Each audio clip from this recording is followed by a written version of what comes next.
this our cue or are we waiting? Perfect. Oh, you're still waiting. Good afternoon, ladies and gentlemen, and welcome to our first ever edition of District 5960's Shark Tank Live, the virtual edition. I'm District Rotary Foundation team leader Kyle Haugen, and I would like to welcome you here today, especially since we're doing this virtually, and I'll serve as the host today. We originally were going to do this as a breakout session at our conference of clubs, but unfortunately that got canceled. So it was a good enough idea that we didn't want to just completely scrap it. So here we are, and thanks for joining us. We invite you to sit back, relax, have a drink if you'd like, and have some fun for the next hour or so during our Shark Tank Live virtually. When we were putting this concept together, we had three goals that we wanted to achieve. First, we wanted to showcase the importance of the Rotary Foundation and the grants process, so attendees came away with a better understanding and appreciation of the foundation and the grants process. Second, we wanted to create a way to encourage clubs that hadn't been involved in grants for the past few years to be more involved. And third, we wanted to give the sponsoring clubs an easy way to develop partnerships with clubs willing to participate in funding their projects. And I suppose we could add a fourth goal, doing this in a fun and unique way. I think we'll achieve all four goals today. We'll begin by talking briefly about the Rotary Foundation and the grants process before we hear from our three clubs that have brought projects forward. They'll each present, and the Sharks will be able to ask them questions and provide feedback. Then we'll have a few minutes of general question and answer time while the Sharks deliberate on the commitment of their funds. Finally, our Sharks will come back, give their thoughts and commitments on the projects. Before we get into everything, I would like to introduce a few people that will be participating in today's event. First, please welcome our district grants team leader, Margie Horning from the Stillwater Sunrise Rotary Club. Margie, where are you? You're smiling up there. Okay. Second, here's our district governor-elect from the St. Paul Sunrise Rotary Club. That's Ed Merrick. And we're not sure where it is. And then now I would like you to please welcome our district governor from the Prior Lake Rotary Club, Paul Perez, to say a few comments. Paul?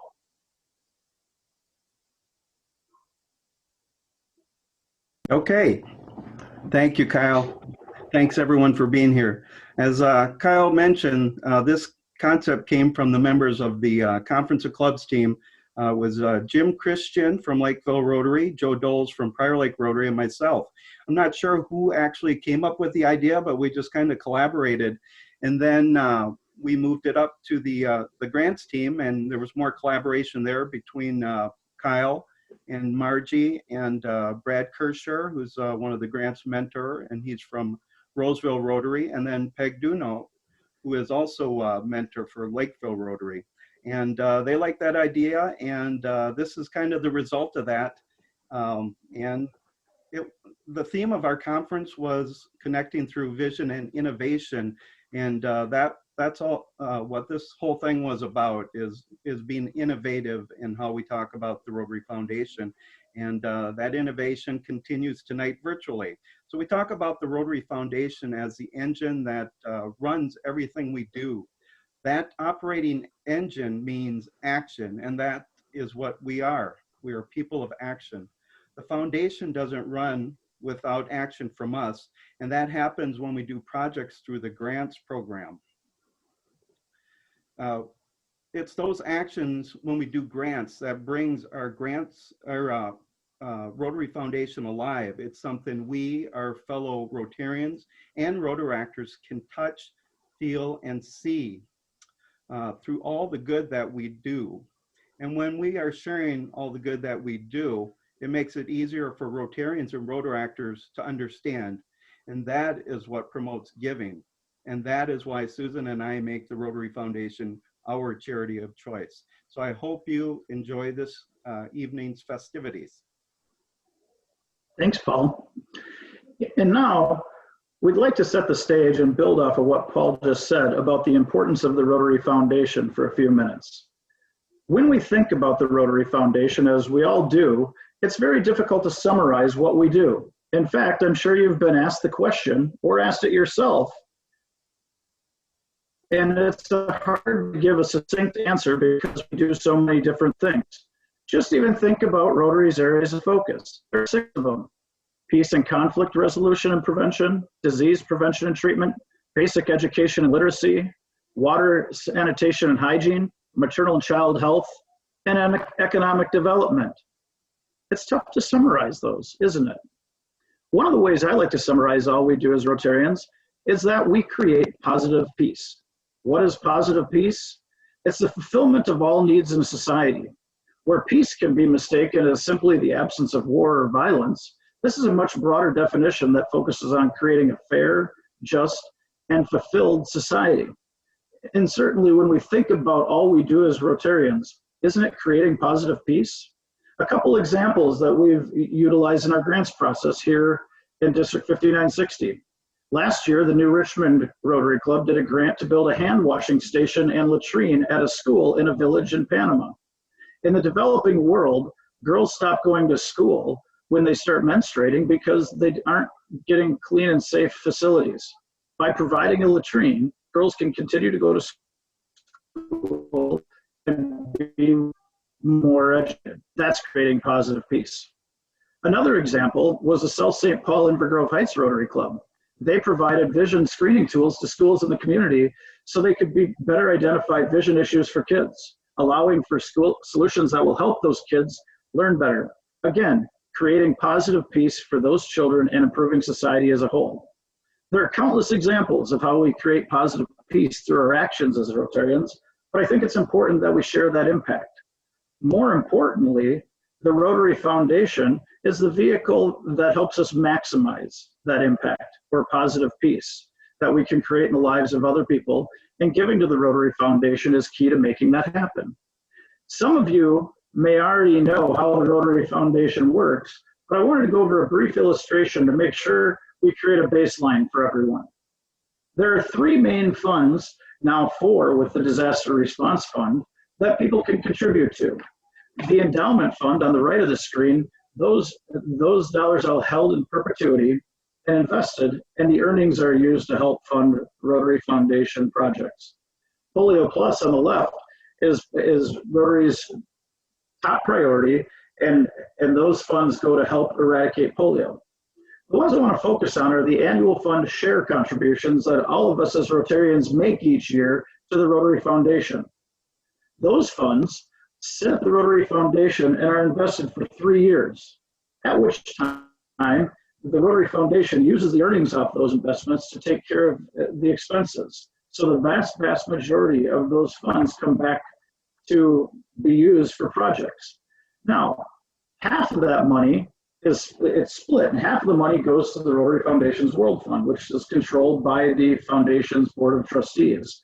Those funds are used for things like peace centers, global grant matches, Polio Plus, and recently the trustees have moved over $3 million from the World Fund to the Disaster Response Fund to help fund COVID-19 response activities. The other side, and this is kind of the beauty of the Rotary Foundation in my mind, is the other 50% comes back to our district in what's called district designated funds. Those are used by us. We have control over how those funds are used. And they can go to things like global grant scholarship matches, donations to Polio Plus, and the matching of grants that our clubs do, either district grants or global grants. So to summarize, the Rotary Foundation is the vehicle that allows us to maximize the impact we have in our communities and around the world through grants and other ways. And the more money we have, the bigger impact we can make. So it's important that we just don't focus on spending our funds, but we need to encourage our members to give as well. Now that we've established a baseline for the importance of the Rotary Foundation, let's talk about how Rotary Foundation grants work. Here to explain is our district grants team leader, Margie Horning. Margie. Thanks, Kyle. Let's take a look at the 2 different types of foundation grants. The district grant, which we're going to be doing in our Shark Tank tonight, and a global grant. Now, district grants are a tool for Rotary districts to support short-term humanitarian projects that benefit a community. The location can be anywhere. They can be local or international in most international countries. They're smaller in dollar amounts and obviously smaller in scope. Short-term in nature and usually completed within 12 months of approval. International grants partners are encouraged, but they are not required. An example of this being an important factor. Sometimes, say there's a village where a grant is taking place that's so remote that there is no Rotary Club reasonably close to the project site to oversee the project as your partner. Because an international partner is not necessary for a district grant, the project can move forward. In this case, a village in Kenya now has clean water. You can't get much better than that. Our district, we have decided we can match dollar for dollar up to $3,000 per club. Maximum match on any district grant is $12,000. So an example of that would be a $24,000 grant. 4 clubs contribute $3,000 each, and those are partners, and the district matches $12,000. I'll show you some other examples of how this works in a few minutes. Now let's go on to the global grants. Global grants, as you can imagine, are a lot more detailed. I'll briefly touch on some of the major points. We covered global grants more in depth at 2 of our global grant workshops that we offered this spring. The scope of the project is larger. The minimum club or clubs contribution is $10,000. And that would be to get to the minimum grant budget of $35,000. You do need a host club or an international partner for a global grant. And that international partner would be in the country where the grant is taking place. The grant concept has to fit one of RI's 6 areas of focus that Kyle showed you a little earlier. And there are all kinds of, like, there's an area of focus policy statement document that is a great resource to explore some of these ideas. There are many, many other requirements for global grants, but don't let that scare you. A needs assessment would be one, training plans, measurements, sustainability, to name a few. Now let's go on to some district grant funding examples. We have a single club with a $10,000 project. The district's maximum match, if you'll remember, for any one club is $3,000. So in this example, the club would have to come up with $7,000 for that $10,000 budget. Now, if you get partners, like we're doing tonight, multiple clubs have a $10,000 project. Say there's 2 clubs involved. They each put in $2,500. The district's maximum match in this case is $2,500 for each club, or $5,000. So as you can see, by involving other clubs, you can request more DDF, which is district designated funds, or district match for your grant. I like partnering because it allows other clubs to lend a hand, and it frees up club funds to be used for another project. Now for a global grant example, believe me, there's magic, and I do mean magic, in how club dollars are matched for a global grant. In our district, a minimum project total for a global grant is $35,000. RI requires a minimum match of $15,000 from their end. And you can see that the TRF match, the Rotary Foundation match for the club, is 50 cents on the dollar. So that's $5,000. But the Rotary match for our district designated funds is dollar for dollar. So that's $10,000. Now, that's a $25,000 increase for a $10,000 club or multiple club investment. Boy, that's a pretty good return on your dollars, I would say. And remember, those funds come from the generosity of Rotarians just like you and me who contribute to the foundation. So, as you can see, The Rotary Foundation is a great way to leverage contributions of 1.2 million Rotarians around the world to create positive peace in your neighborhoods or around the world. The more we partner with other clubs in our district on our projects, the bigger impact we can have. And that's why this Shark Tank idea is such a great way to connect clubs to partners. Thanks, Margie.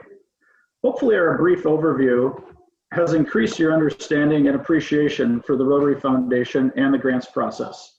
Now, let's get on with the Shark Tank Live, virtually. When we were putting this together, we reached out to each club that has not sponsored a grant in at least 3 years in our district and asked them to develop a proposal for consideration. 3 clubs submitted proposals: Austin, Barron County Sunrise, and Rochester Rotary. We also asked clubs that have a history of sponsoring grants to commit funds from their clubs to be used for these projects and provide a member of their club to ask as their shark. 4 clubs volunteered: Lakeville, represented by Jim Christian; Prior Lake, represented by Mary Haugen; Roseville, represented by David Cray; and Stillwater Sunrise, represented by Lonnie Stormo. Each of our clubs presenting will have 5 minutes to showcase their project. After they present, our sharks will have 5 minutes to ask additional questions or provide feedback to help make their grant as strong as possible. Our grants team leader, Margie Horning, will also participate as needed. The sharks did receive the proposals in advance to review to make sure they had a chance to come up with some questions ahead of time. The order of the presentations was picked randomly.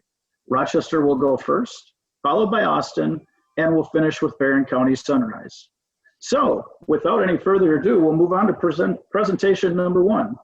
Please welcome Michaela Schmidt, who's a Rochester Rotarian, and Lauren Anderson, a friend of Rotary, who are co-leads on this project as they share the Rotary Club of Rochester's proposal. Michaela and Lauren, take it away. Wow, thank you so much, Kyle and Margie, and everyone who is here. We'll give Michaela a moment to get the back end set up here.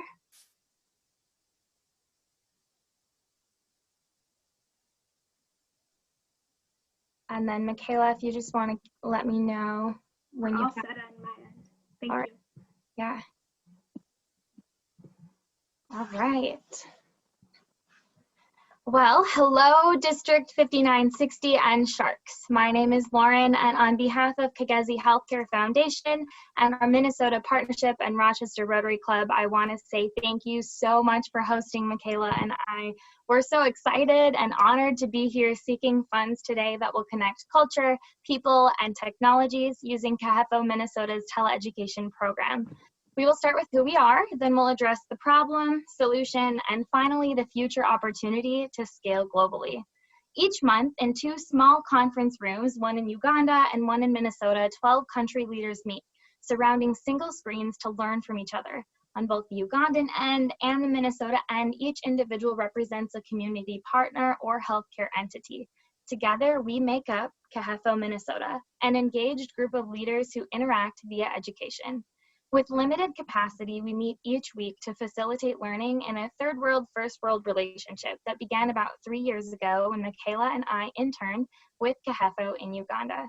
Having had the opportunity to learn from CAHEFO clinicians, work with them over the past 3 years, and finally become international members of CAHEFO, we've collectively identified that access to education is chiefly important, especially since non-communicable disease is the predominant cause of death in the country. Informed by our chief medical officers, Dr. Patel in the United States and Dr. Angayo in Uganda, CAHEFO Minnesota decided to use technology as a catalyst to facilitate education, which is the key to change anywhere in the world. CAHEFO has huge opportunity for impact, both because of location and community support. Located in the fastest growing region in Uganda, with access to one of the largest refugee populations per capita in the world, it's well placed for scaling. Also, because CAHEFO is an in-house nonprofit, the community there is very engaged in the organization. So much so that it's been chosen by the Ugandan government as a leader in relaying coronavirus information to the region and country. CAHEFO Minnesota is offering to use our relationships and cultural buy-in to go through 3 steps, which will accumulate in a Rotary Global grant later this year as we scale from low-risk teleeducation to a full-blown telemedicine initiative. We are proposing that the District 5960 and Sharks pay for phase 1 of this project, which will facilitate knowledge sharing through telecommunication.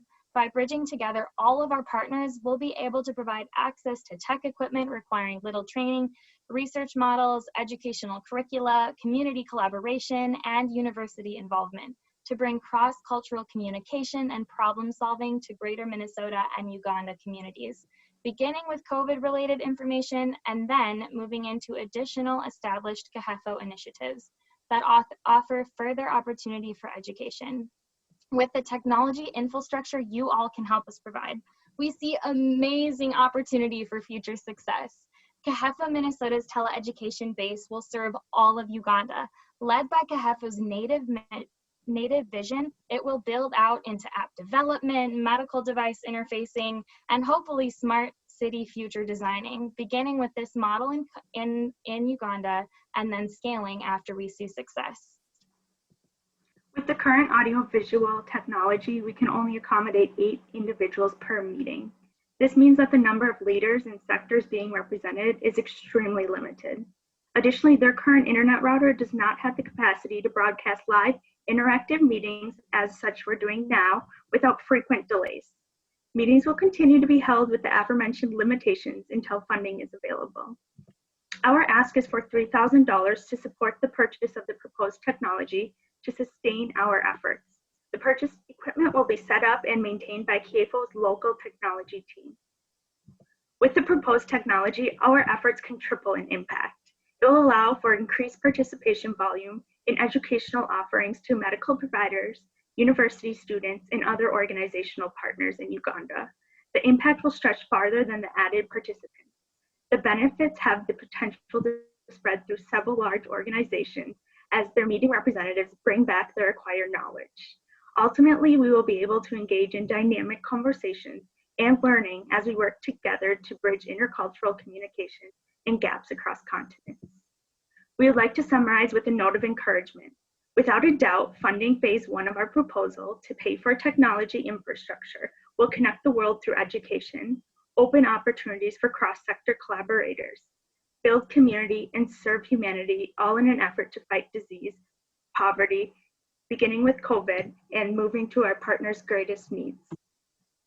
We would like to summarize with a note, I want to leave you with one of our favorite quotes from our mentor, fellow Rotarian, friend, and founder of CAHEFO. Rotary Sharks, as budding entrepreneurs, we thank you for the chance to bring our dreams for partnership to fruition. With that, we'll open the floor for questions, and we appreciate your time. Thank you, Lauren and Michaela. We're going to turn it over to the Sharks now for their 5 minutes, and we're going to start with Jim Christian with a question for you. Jim? Thanks, Kyle. Thank you, Lauren, Michaela. The first question I have is, I see the technology, the magnification of that, and the ability to spread, very compelling. How does the telemedicine education, information, and service reach the final consumer? James, yeah, that's a great question. I will take a stab at that. So first and foremost, we are at the stage of teleeducation prior to telemedicine. So phase 1 is really a lot more about information sharing and access to education. So we bring in cross-sector collaborators and leaders from each institution that's interested to engage in sharing of information both on the Ugandan end and the Minnesota end. So right now we're really focused on engaging in education and answering questions that they have on their end, and then also bringing in university partners on our end and answering questions. Following this phase 1, we would move into a more global approach that would involve telemedicine, and then we would be able to interface with patients. But okay, that's backing up to the first phase, the collaborators are clinics? Who are the collaborators? Yeah, absolutely. So the collaborators are within CAHAFO and then also partners in the area. So within Uganda, in the region we're focused in, Rotary is a collaborator. Within CAHAFO, there are 8 different clinics. So on the one slide that had bullet points of different areas, the head of the general clinic is there, the head of the maternal clinic is there, the head of the dental practice, etc. So right now, one individual who represents a whole organization is able to attend. We would like to be able to scale to allow all the clinicians or all of the people interested from each area to engage in these educational sessions. Does that answer your question better, James? Yep, I read that in the proposal as well. Perfect. We'll go to Mary. You have a question.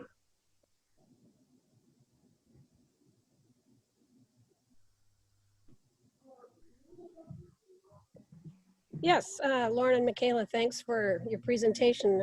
And I read the information that was sent in advance as well. So my question is, in your narrative, you stated that the Ugandans have, and I'm just curious, we know that there are often problems with NGOs and the relationship with the government. And I just want to know, what data do you have that supports that statement that CAHAFO is trusted by the Ugandans? Yeah, that's also a great question. When we're talking about data collection in a third world population, as I'm sure you're aware, there are definitely some issues in collecting data, but the biggest thing that we know is that CAHAFO is one of the only organizations to do community outreach clinics. So there are 3 clinics every week that go to external communities where they're actually engaging with rural populations, and they have huge turnout. We're talking about hundreds of people who come to CAHAFO for care. And then in addition to that, right now we're tracking coronavirus questions that are coming into the organization. And I think just last month it was in the thousands of people who are directing their questions and concerns to CAHAFO. So I think those would be great metrics to look at population involvement and trust. Thank you. We'll go to Lonnie with a question. Yeah, Lauren, Michaela, great job with the presentation. Loved it. Loved the project. Part of the project is to get the technology in place. My question is, I know there's a developing and great science around delivering teleeducation. Does part of the project need to include how you deliver the teleeducation beyond the technology? Are you asking who would be delivering and building the curriculum? Well, more around how you deliver teleeducation and who's kind of your expert that you can turn to in using the technology to effectively deliver teleeducation. Yes, so we have a partner at Mayo Clinic that has done this in a few other countries. And so we have discussed with him and he's willing to model the design that's been supported by data. And then we can utilize those types of platforms or techniques and then adjust according to topics that are relevant to Ugandans. Okay, thank you. I think we have time for one more, and David's got a question. Go ahead, David. Well, thank you for a very interesting presentation. My question really is, after phase 1 and you move on to phase 2, do you have a plan for funding to make this a sustainable project for you? That's a super exciting question, and I wish I had a ton of time to explain to you guys phase 2 and phase 3. Often our mentors are telling me, like, Lauren, don't get ahead of yourself. This is phase 1. But our plan is to build app infrastructure that will collect data that organizations and governments could buy into as a for-profit design to partner with the nonprofit. So by buying into this, we would have a greater opportunity to model population health in a third world country, which is one of the United Nations goals right now. And overall, I think that there will be great opportunity to create additional like buy-in and sustainable revenue there and then partner. So right now we're in like the phase of looking at how can we do that well, legally and over the table, and like start a business on the other side to help sort of fund this nonprofit for-profit relationship in an international capacity. So if you have contacts, send them our way, because we're super excited about moving forward. Awesome. All right, well, that'll be it for our 5 minutes for the Q&A. So once again, please join me, everybody, in thanking Michaela, Lauren, and the entire Rotary Club of Rochester for their great project. I know we've seen some awesome comments in the chat box, so thank you for being here, and congratulations on great work.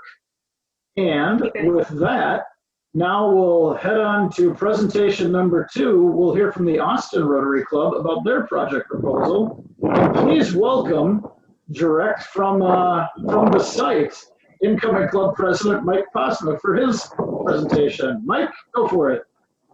Hello. Hi, Sharks. Thanks for joining us. To all of the fellow distinguished Rotarians joining from all over the place, we're very excited to have you. We are coming to you live from sunny Austin, Minnesota. Once we found out that this presentation was going to go virtual, we thought we might take advantage of that, because the best way to talk about Rotary Park is to show you Rotary Park. So, with that being said, welcome to Austin Rotary Park. This is our namesake park that was built many years ago by Rotarians in partnership with the city. And we're very excited in Austin because we are celebrating our 100th year this year as a club. And so when there was a lot of talk about what could we do to sort of celebrate that, we had a couple ideas that bounced around. But one of the things was, could Rotary Park, our namesake park, use a little bit of a facelift? And as we started asking around, we actually found some community groups who came to us with some ideas. One of the unique things I want to tell you about Austin, sort of our background, is that we have, over the last 25 to 30 years, become a very diverse community. In the 1990s, if you would have gone to Austin High School, you would have seen a 97% Caucasian student mix. I can tell you now that Austin Public Schools, their incoming kindergarten classes are over 50% minority, and the school itself is between 35 and 40%, which is a really great thing. One of the interesting things about that is it's not just from one area that all of this diversity is coming from. We have folks who are coming from refugee camps in Thailand and Burma area. We have folks coming from Africa, Sudan. We have a lot of folks from many Latin American countries. And so as a result, in our school system, there are about 50 different native languages that are spoken in the home. And so we think that that's really cool. It can also create some challenges as a community. One of the things that can be a bit of a challenge is, how do you connect those many different folks and their different cultures as part of a community? Because unfortunately, sometimes people are used to hanging out and socializing and going to school and working with folks that they're most familiar with. And one of our best resources in our town to do that is both parks and sports.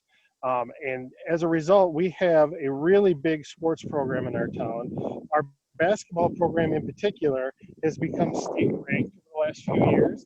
They've won their section and gone on to state and finished runner-up last year. So we're very excited about that. And so we had the community, when we asked different groups what they'd like to see, there was a lot of talk about this great basketball court that we have here. And you can see it's actually being used right now. We've got 2 full courts set up here, but there's not a lot of amenities to it. It's just a big concrete square with some hoops, which is great. There's some different communities that like to try and run tournaments and things here.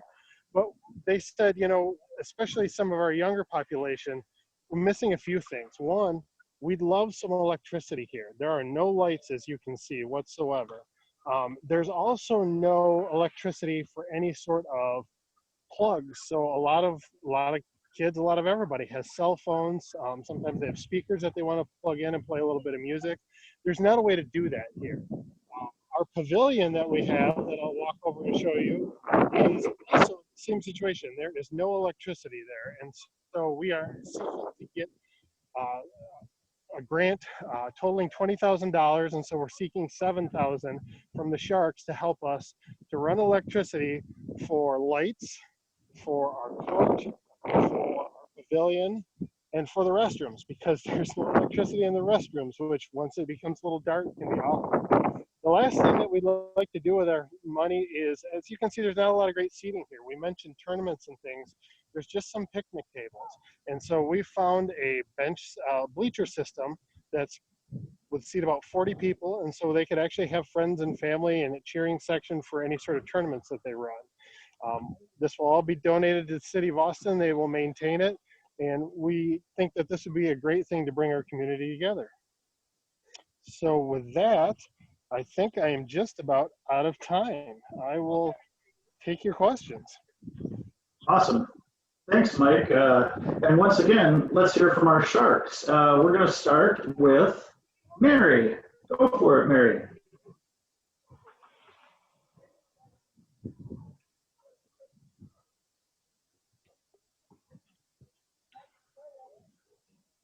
Maybe. All right, well, she's getting...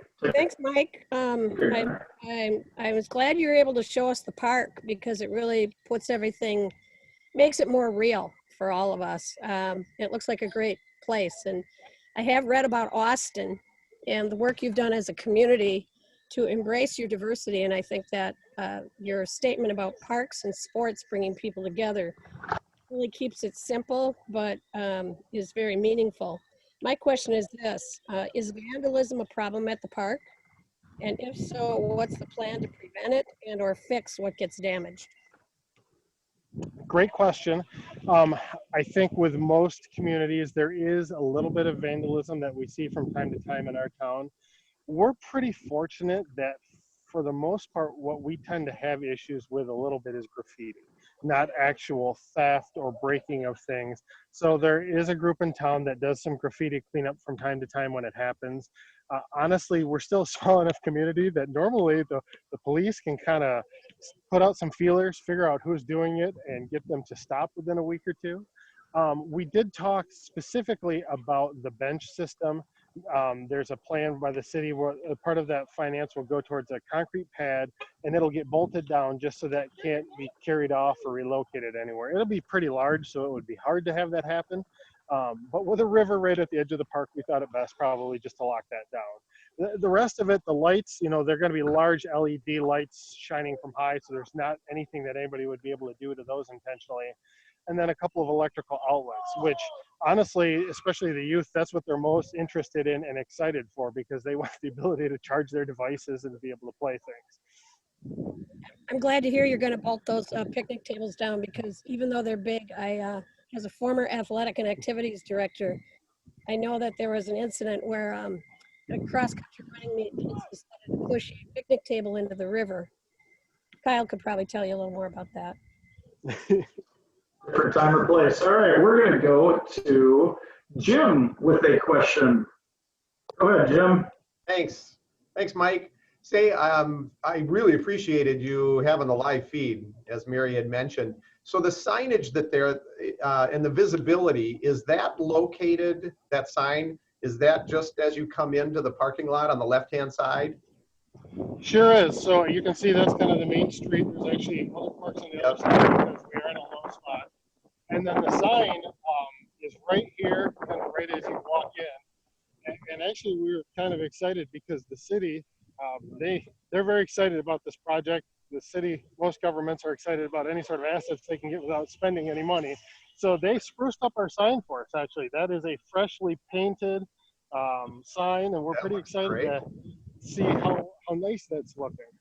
We also have, you can kind of see it in the distance, a little free library over there that we're in the process of sprucing up ourselves. We bought a Rotary Park, and that gets a lot of use as well. That's awesome. Is that the Rotary logo in the right, lower right hand? Oh, there it is. Yep, I can see it now. Great. Thank you. Thank you. Perfect. Lonnie, you have a question. Go for it. Yeah, thanks, Mike, for the presentation. And I was wondering why that Rotary sign looks so clean and fresh. Now I know. So my question for you is, it sounds like a big part of the project is putting lights on the corridor, probably one of the more expensive parts. Given that it's an outdoor court and people are playing during the summer, what information do you have that you really need a court to go past when it's getting dark out in the summer? Really, we heard that from the community themselves when we actually had a Rotary meeting here last summer, and we invited some folks from some of the different groups in town to come and speak with us, and that was one of the things they told us. And we do have a curfew in town, and so I can't remember, it depends on your age, but it's somewhere between 10 p.m. and midnight, depending on your age. So the lights will go off at some point. You know, in July, they can play pretty late here, but in you know, if we get nice weather through September, October, we all know as far north as we are, it gets dark kind of quickly. So you know, a lot of these kids, this is what they love to do. If they're not in school, they're eat, sleeping, and drinking sports, in particular basketball. Thank you. Thanks, Mike. One question from the audience real quick. Mike, if you can just reiterate this. What is your project budget and what degree of Rotarian involvement? So the project for the budget is a touch over $20,000. I don't have the sheet in front of me. Our club was committing $3,000, so we're hoping to get enough support from other clubs to do another $7,000, which a district grant $10,000 would put us at our budget. That includes all of the wiring, which because this is a floodplain, it's a little bit more complex, the lights, the bleachers, the concrete pad. If we weren't able to raise everything, then we would probably just pick and choose a little bit what actually got done out of that. But our club is committed at least $3,000 right now, and we're seeking $7,000 from other clubs to get a Rotary match, a district match of another $10,000. Great. And Mike, another question here real quick. Who maintains the lighting and pays the electricity? I would assume that'll be the city once it's in, right? Yep. The city is committed, just like they do the rest of the park. They've committed to maintaining all of that. Perfect. Well, thank you, Mike. That's 5 minutes or so here in questions and answers. So everybody give Mike a virtual hand. And thank you and congratulations to the Austin Rotary Club for all your work and putting this project together as well. Thank you for having us. Great. Now we're going to move on to our third presentation, which is the Barron County Sunrise Rotary Club. Joining us are members of the Anderson Park Grant Committee. Rotarians Mark Berger and Monica Audette are here, along with Andrew Sloan, who's from the Barron County Kiwanis Club, who will be able to answer any questions if necessary as well. Mark, take it away. Hey, good afternoon, Sharks. I'm Mark Berger from the Barron County Sunrise Rotary. We're known as a club that likes to have fun and connect with our communities. Today, we're seeking up to $9,000 from your clubs to support the creation of the only Northwestern Wisconsin inclusive and accessible outdoor playground, the Anderson Park Playground in Barron, Wisconsin. In exchange, you will receive 100% satisfaction of your club's dollars, putting smiles on the faces of everyone who visits the park. Currently, the equipment in the park is either over 50 years of age, unsafe, or clearly not accessible to many wanting to play. We in the Barron County Sunrise Rotary want to partner with the Barron Kiwanis to kick that old tire to the curb, to help transform this playground and connect the community. 2 years ago, the Barron Kiwanis was made aware of the need for a local, inclusive, and accessible playground. This would be the only one in northern Wisconsin. The closest were in Eau Claire or the Twin Cities. Accessibility isn't just for wheelchairs, although that's exactly what most obvious barrier we can observe. This playground does have barriers, does not have barriers at the entrance or along the pathways. The green areas are made of special material, making it easier to move around. There will be equipment with backing for those with little core support, equipment for those with the inability to use hands or feet, areas and equipment for those needing different sensory experiences, such as music or sound, or a roller-based slide to feel the movement going down the slide. Some equipment is at ground level with multiple ways to use or grasp. There are ramping options that lead to upper decks and support for kids who are nonverbal. One of the biggest focal points of the design was adult inclusion. Just think about this. It's not uncommon for an adult or parent to have a physical impairment that prevents them from enjoying a playground. With Anderson Park, all generations are strongly encouraged to play. The Barron Kiwanis partnered with local children from the Boys and Girls Club to get input on what equipment they might want. They said they wanted kids to be able to be kids so that everyone could play together and not have to sit on the sidelines or feel left out. They said the new equipment looks really fun and they're excited to be able to play with all of their friends and even their parents. So Barron County Sunrise Rotary was so inspired with this project because both clubs value diversity, equity, and inclusion. So we had to cross club lines and help them get to the finish line. Here's the deal. The Barron Kiwanis Club is located in a very small rural town of about 3,500 people with urban demographics. 20% of the children are English language learners. 20% have some type of special needs. That's 1 in 5 children. And over 50% of the children qualify for free and reduced lunch. Okay, now they had a goal of raising $365,000 to build this unique playground. That's a lot of money for a tiny town. On their own, they raised $215,000. The city of Barron has pledged an additional $125,000, leaving a shortfall of $25,000.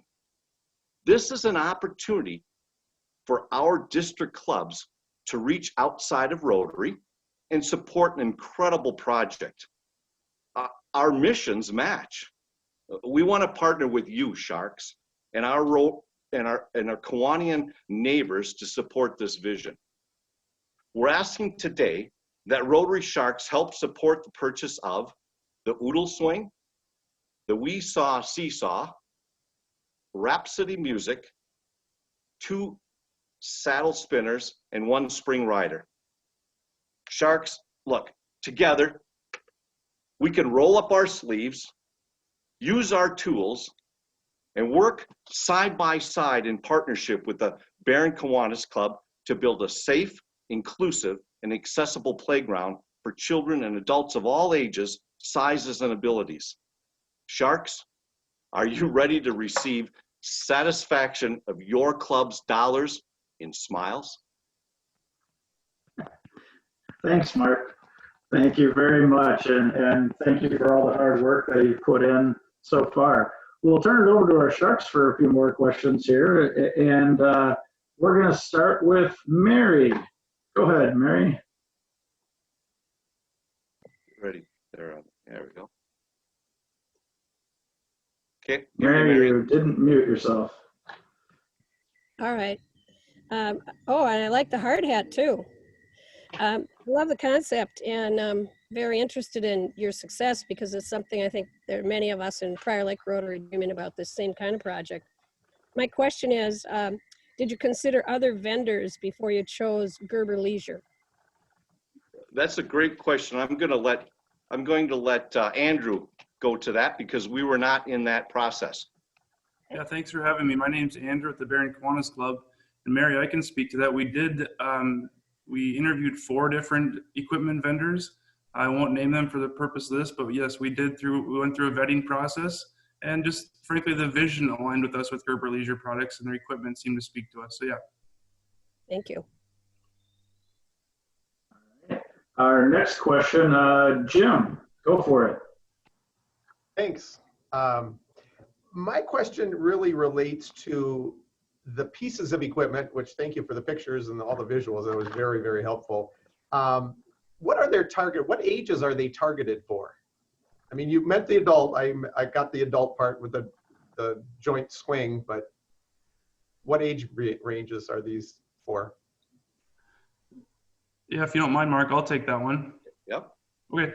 There's different pieces. That's a great question, James. There are target age brackets for certain pieces of equipment, and part of the focal point in building it was hitting different, the 2 to 4 age bracket, the 4 to 7-ish, and the 7+. Because frankly, if you're in 4th grade and up, some of the equipment might not be too appealing to you. So we wanted to hit all those target ranges, and there are pieces in every age bracket included and incorporated in the design. Gotcha. Thank you. Very nice. Thanks, Jim. Thanks, Andrew. Lonnie, you had a question. Go for it. Yeah, Mark, it looks like you need a question, and you mentioned smiles, and you made me smile how you finished your presentation, so nice job. My question for you as a Rotary member is, one of the things that you need is contributing clubs and being more remotely removed from the Twin Cities where there's a lot of different clubs. Other than Shark Tank, which is a good start, how do you get other clubs helping you, interested in what you're doing? Well, that's a great question, because we're not sure that we're hopeful to get all the funds today that we're looking for. We have kicked in $3,000 to this. We have that ready to, and we're ready to commit that at this point. So that match hopefully would come in that department. So we have other clubs in mind that have helped us in the past, and we're hopeful to go out and maybe use this presentation, just take off the shark portion, and hope we can do so.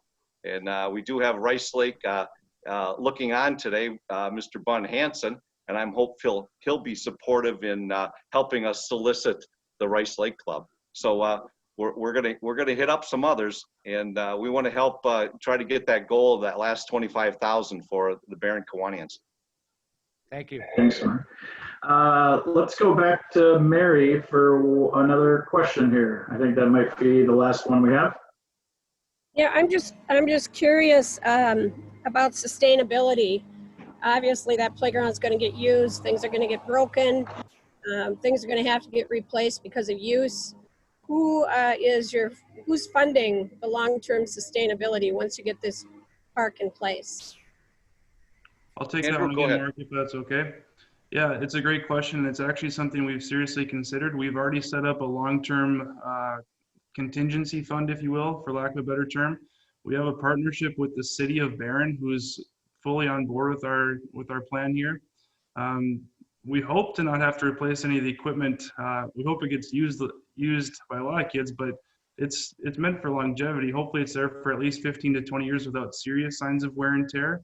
But it's got support of the city, the municipality, Kiwanis, and now Barron County Sunrise Rotary as well. But there will be a contingency fund already set up, intended to be set up after this.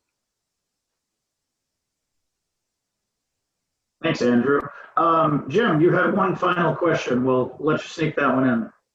Well, that got answered with Mark's thorough presentation. So I was really curious, really, what Rhapsody music. I had never heard of that before, and you showed it. And so thank you very much, Mark. Perfect. All right. Thank you. And thank you to everyone. Thanks to Mark and Monica and the Barron County Sunrise and Andrew and the Barron Kiwanis for their efforts. A phenomenal project. And yeah, thank you for being here. So now we've heard from our 3 clubs and the great projects they've developed. We're going to ask our Sharks to go into a breakout room with Governor-elect Ed Merrick, where they will kind of deliberate and see how they can align some funds. And in the meantime, we will open up the general room for Q&A. Now, these questions can either be to the grant specifically, or to the Rotary Foundation, or our grants process in District 5960, whatever they may be.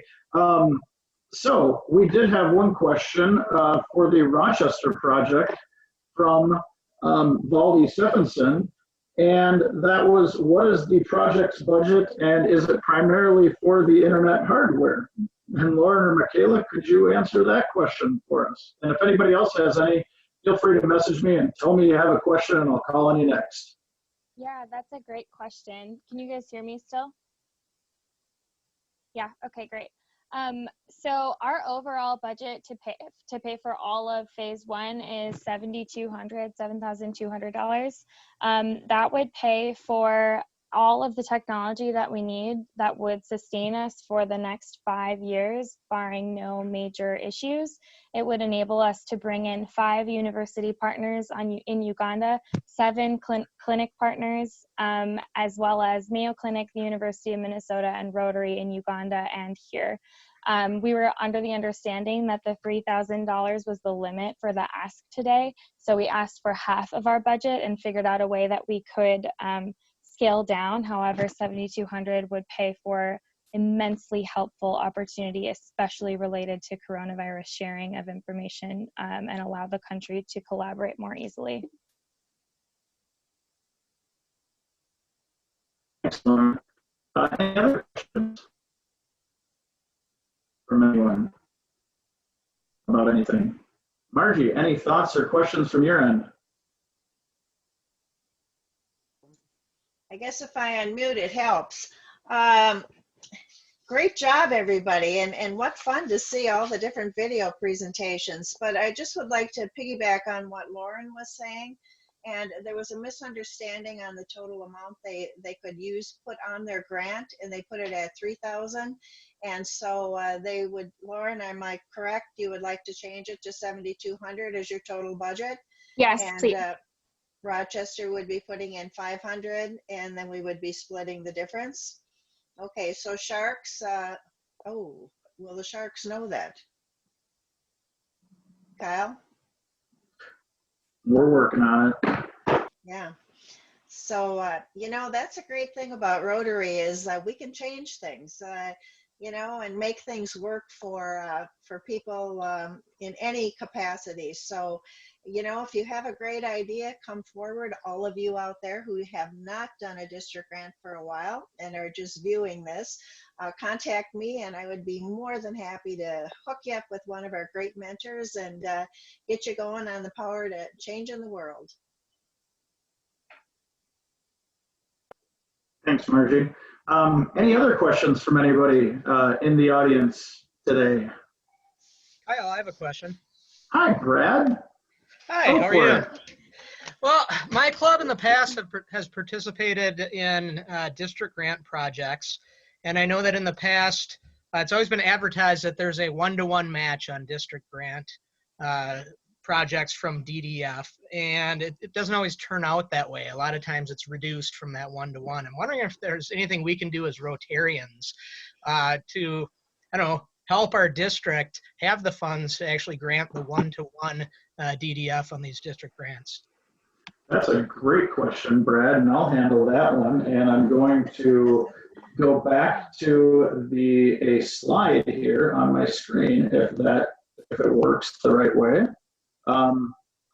So it's all about, as we talked about earlier, it's all about the money that we give to the Rotary Foundation. 3 years later, it comes back to our district for use. So the more money that we give to the Rotary Foundation, the more money that we have to use in 3 years for our grants projects. So the best way to get a one-to-one match, really there's 2 ways. Number 1 would be to stop asking clubs to ask for as much money. That way, we don't have as many projects. I don't like that answer. So the answer really is to encourage our members to give to the Rotary Foundation. And one of the most easy ways to create the impact so they want to give is highlighting the great work we're doing with projects like you've seen today and other projects that our clubs are doing. The more that we can promote what we're doing with the funds, the more we're going to be able to give to the Rotary Foundation.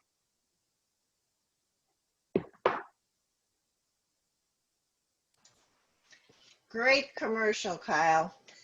Thanks. Thanks for the layup, Brad. Another question for Michaela and Lauren. What internet access do the folks in Uganda have, and in what part of Uganda are you working? Yeah, I can answer that for sure.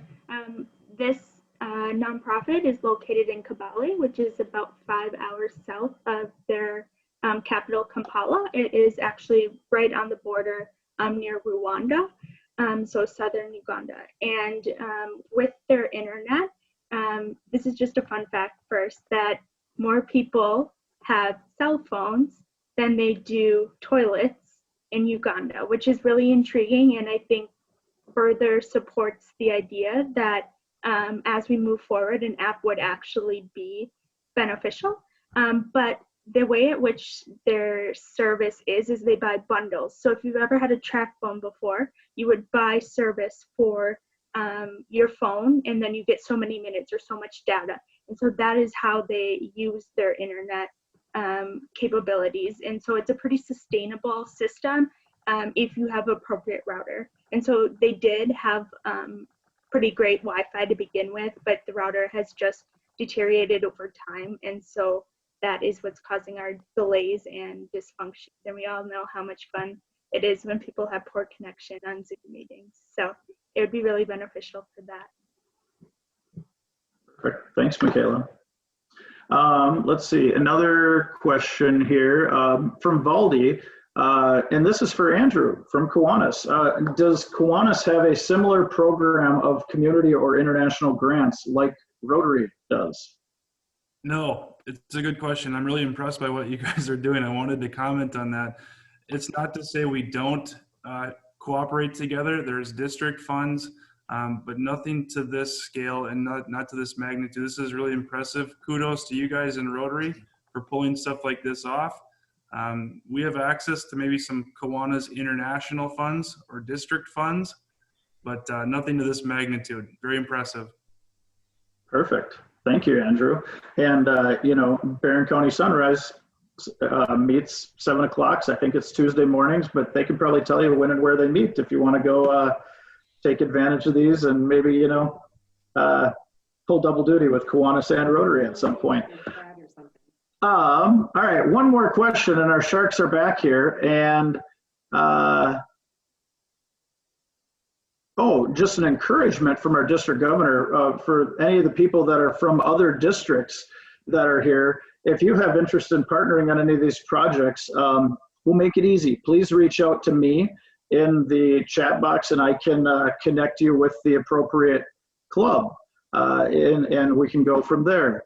And the one other question, Michaela and Lauren, just will Rochester use a Zoom type of internet connectivity, or what type of? I can take that question. So we've actually tried, I think, 6 different platforms overall right now. We've done and are continuing to do platform research. As we move into telemedicine from teleeducation, we'll have to consider something besides Zoom, but for the time being, it offers the best connectivity, the best image with the least delay and the most user interface. Awesome. Thanks, Lauren. Okay, now our Sharks are back from their discussion, so we'd like to hear from them about their thoughts on each project and how they'd like to commit their money. As the Sharks share their commitments, I'll try to keep track and we'll update along the way. So we'll start with the first proposal from the Rotary Club of Rochester, and we will hear from Mary Haugen first. Mary. Well, hello. I'm very proud to represent Prior Lake Club. We have had good fortune of being able to have a significant fundraiser in our Lakefront Music Fest. Many of you know that, though it's not being held this year. And so we've had some $4,000 to commit to these projects. And I've decided, I guess, on behalf of our club, that we will give $600 toward the Rochester Kahefo project. We are happy that you're starting to build an infrastructure that will enhance your ability to communicate with one another, and look forward to you coming back with an additional request for a new grant to get you into phase 2, to get from the telecommunication to the telemedicine. So $600 from Prior Lake to Rochester. Thanks, Mary. All right, Lonnie, you're up next. Yeah, I loved your guys' presentation, Lauren, Michaela, and I really liked the phased approach that you talked about, and especially the big, bold vision you had at the end, Lauren, that you shared. It looks like a really cool thing. I wish I could allocate more money to it, but the Stillwater Sunrise Club, who I'm proud to represent, will allocate $250 to your project. All right, so that's 850 so far. Who's next? Jim, your comments. All right. Thank you. Lauren, Michaela, Lauren, you are like on fire. I mean, you guys are both excited. It's just wonderful to see. I represent Lakeville Rotary, and we have the Taste of Lakeville, which we're hoping might run this year at the end of August, but it's hard to say. But we are going to contribute $300 of what we have available towards the Rochester or your project. So Awesome. I think it will go to great use. Thank you, Jim. And David from Roseville. Yes, hello. Lauren and Michaela, I loved your enthusiasm. It was phenomenal. We likewise, our Taste of Rose Fest, our main fundraiser was canceled this year, so we're going to be struggling a little bit this year with money to fund. And you take that enthusiasm to other clubs, I'm sure you'll find some more money out there. But we are going to commit $500 to your project. Perfect. Thank you, David. So that's a grand total in my math with 600 from Prior Lake and 300 from Lakeville, 500 from Roseville, and 250 from Sewar. So $1,650 will be contributed to the Rochester's project with telemedicine in Uganda. Congratulations to everyone there. And now let's discuss Austin's project, and we will start with Jim. Jim, any comments and an award for Austin at all? Yes, on behalf of Lakeville Rotary, all the projects were really worthy. We'd love to give more to each of them. And in this case, Lakeville is going to be contributing $350 towards the project. Perfect. Thanks, Jim. All right, who's next? David, we're going to go back to you. Okay. Likewise, that was a very good presentation. Really enjoyed it. And we are going to do $500 for this project. Great. Thanks. So that's $850 so far. Who's up? Lonnie, you're up next. Yeah, it was a wonderful project. I truly hope that it gets fully funded. Because we have a limited number of funds, and also because last time I played basketball on a court like that, I completely tore my ACL. I'm out. All right. For those that aren't aware, each of the clubs, we asked them for how much they had to commit ahead of time. So I think it was probably less about the ACL and more about how much the Stillwater Sunrise Club has to commit here. Mary, why don't you talk about Prior Lake's commitment to Austin? And your thoughts on the grant. Yeah, we're very, very impressed with that project. Really like that it's got sustainability, I like the partnerships, high respect that it's an inclusivity kind of project. And we're going to give $1,700 so that you can electrify that park. Great. Hey, thank you. And I have to say, the electrifying the park like that, like in Elko Newmarket, a ball field was done, totally increased the use of that. And charging, they don't have charging capability for cell phones and stuff, but that that is a needle mover. Thanks, Jim. All right, last, let's talk about Barron County Sunrises project. David, why don't you lead us off? Okay, so this one I really enjoyed. I love the collaboration that was between the Kiwanis and Rotary. We're doing a project right now for COVID-19 where we have 3 Rotary clubs, 5 Lions clubs, 3 Kiwanis, and also an Optimist club, all pitching in together, making some change, some impact here in northern Ramsey County with the COVID-19 issues going on. So I really like the collaboration, and we're going to commit $500 to this project.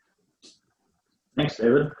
And let's go, Lonnie from Stillwater Sunrise. See if you got any more injuries on park equipment that you can talk about. No, but I was going to talk about that merry-go-round of your before picture, Mark. That looked like the merry-go-round I used in grade school that many years ago. Oh my gosh, we definitely need to get rid of that. I thought it looked like my mom rocking on her chair while she was talking on the screen. But all right. Anyway, I also love the great collaboration of the city, Kiwanis, and Rotary, and Stillwater Sunrise would love to donate $250 to your project. Perfect. Thanks, Lonnie. So that's $750 so far. Jim, why don't you share what you thought? You know, that is one impressive project for a little town. I mean, it's going to make a statement. I hope the Rotary gets some pretty good signage there for that project. But Lakeville is going to commit $350 towards your project. Great. Thanks, Jim. And Mary. Again, we're very impressed as well. I think it's similar to the purpose of the Austin project, you know, different stuff, but it's similar purpose. And very impressed with the collaboration. And Prior Lake will contribute $1,700 to the Barron County Inclusive Playground.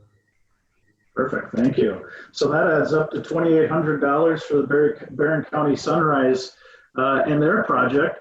So congratulations there. And congratulations to all three clubs. So that's $1,650 for the Rochester grant, $2,550 for Austin, and $2,800 for Barron County Sunrise. Before we get to our closing, let's ask grants team leader Margie Horning for her thoughts on all three projects, since she is kind of our grants expert in District 5960. Margie. Thanks, Kyle. First, I'll start with the Austin Club. And of course, I would be remiss to not have a couple of comments. Kudos to you for listening to your community as they expressed ideas to improve the Rotary Park. Listening and really hearing what the community had to say is something we don't always excel at. You're right when you said the community will take ownership and pride in the improvements, knowing that they were the catalyst to make that happen. All right, Barron County Sunrise. Great job on getting the city and the Kiwanis involved in the project. Building those partnerships really draw communities together. After all, we all want what's best for everyone, and together we can have a much greater impact. And last but not least, Rochester. Innovation and healthcare. It doesn't get much better than that. Sharing important health and scientific education via teleeducation sounds like it will be cutting edge for the Ugandan medical community.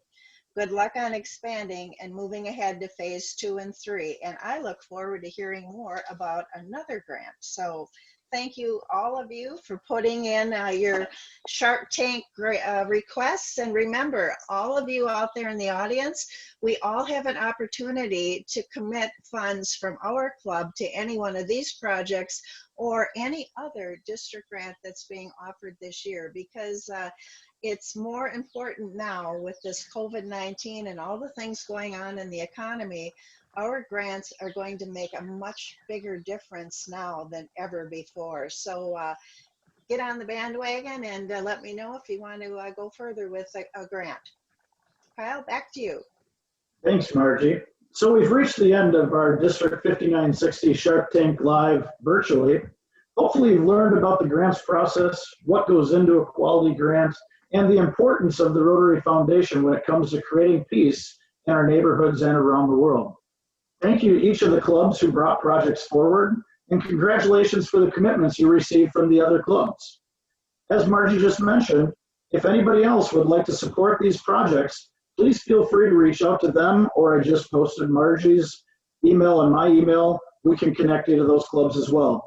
Thank you to our Sharks as well, not only for participating, but for making commitments to support these great projects on behalf of your clubs.